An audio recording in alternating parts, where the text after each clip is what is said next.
بسم اللہ الرحمن الرحیم۔ السلام علیکم۔ میں رسول اللہ صلی اللہ علیہ وآلہ وسلم کے ساتھ ایک غزوہ میں شریک تھا۔ آپ نے فرمایا، اپنے اونٹ کے بارے میں تمہاری کیا رائے ہے؟ کیا تم اسے بیچو گے؟ میں نے کہا ہاں۔ چنانچہ اونٹ میں نے آپ صلی اللہ علیہ وآلہ وسلم کو بیچ دیا، اور جب آپ صلی اللہ علیہ وآلہ وسلم مدینہ پہنچے تو صبح اونٹ کو لے کر میں آپ کی خدمت میں حاضر ہو گیا۔ ان حضرات صلی اللہ علیہ وآلہ وسلم نے مجھے اس کی قیمت ادا کر دی۔ ایک شخص نبی کریم صلی اللہ علیہ وآلہ وسلم سے اپنا قرض کا اونٹ مانگنے آیا تو آپ صلی اللہ علیہ وآلہ وسلم نے صحابہ سے فرمایا کہ اسے اس کا اونٹ دے دو۔ صحابہ نے عرض کیا کہ قرض خواہ کے اونٹ سے اچھی عمر کا ہی اونٹ مل رہا ہے۔ اس پر اس شخص یعنی قرض خواہ نے کہا، مجھے تم نے میرا پورا حق دیا، تمہیں اللہ تمہارا پورا حق دے گا۔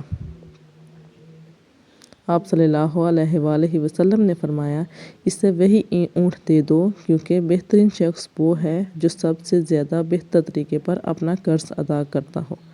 اللہ تعالیٰ ہمیں قرآن و حدیث کی تعلیمات پر عمل کرنے اور اسے آگے پہنچانے کی توفیق عطا فرمائے، آمین۔